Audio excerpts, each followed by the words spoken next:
महाभारत का युद्ध आज 2023 से 5157 वर्ष पहले हुआ था।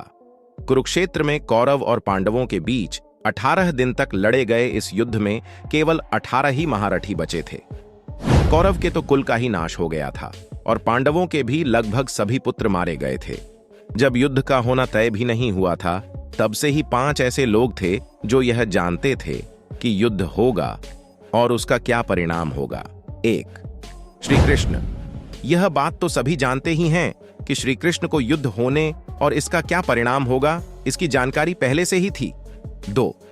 भीष्म।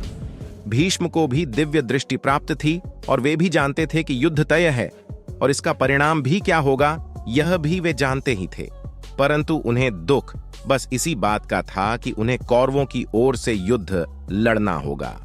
भीष्म अपने पहले जन्म में 8 वसुदेवों में से एक थे। 3. आर्षवेद व्यास। आर्षवेद व्यास भी दिव्य दृष्टि प्राप्त ऋषि थे और वे भी जानते थे कि युद्ध तय है, परंतु फिर भी उन्होंने धृतराष्ट्र को संकेतों में समझाया था कि अभी भी वक्त है कि तुम यह युद्ध रोक दो, अन्यथा तुम्हारे कुल का नाश हो जाएगा। 4. सहदेव। पांडवों में एकमात्र सहदेव ही त्रिकालदर्शी थे। सहदेव ने उनके पिता पांडु के मस्तिष्क के 3 हिस्से खाए थे, इसीलिए वे त्रिकालदर्शी बन गए थे। सहदेव भविष्य में होने वाली हर घटना को पहले से ही जान लेते थे। वे जानते थे कि महाभारत होने वाली है और कौन किसको मारेगा और कौन विजयी होगा। लेकिन भगवान कृष्ण ने उसे शाप दिया था कि अगर वह इस बारे में लोगों को बताएगा तो उसकी मृत्यु हो जाएगी। 5. संजय। यह भी कहा जाता है कि संजय को भी युद्ध का क्या परिणाम होगा यह ज्ञान था। संजय को महर्षि वेदव्यास ने दिव्य दृष्टि इसलिए प्रदान की थी ताकि वह महल में ही बैठे हुए युद्ध को देख सके और उसका वर्णन धृतराष्ट्र को सुना सके। दरअसल महर्षि वेदव्यास से धृतराष्ट्र ने पूछा था कि आर्षिवर, यदि आप इस युद्ध का परिणाम बताने की कृपा करेंगे तो कृपा होगी।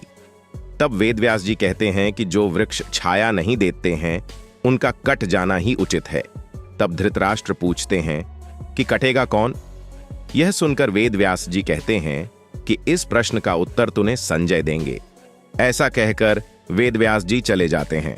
कहते हैं कि संजय श्री कृष्ण के भक्त थे और वे धृतराष्ट्र के मंत्री भी थे, अतः उन्होंने कभी भी अपनी भक्ति को मंत्री से नहीं टकराने दिया। 6. द्रोणाचार्य। कौरव और पांडवों के गुरु द्रोणाचार्य भी जानते थे कि जिधर श्री कृष्ण हैं, जीत उधर के पक्ष की ही होगी। द्रोणाचार्य को भी दिव्या दृष्टि प्राप्त होने की बात कही जाती है। देवगुरु बृहस्पति ने ही द्रोणाचार्य के रूप में जन्म लिया था।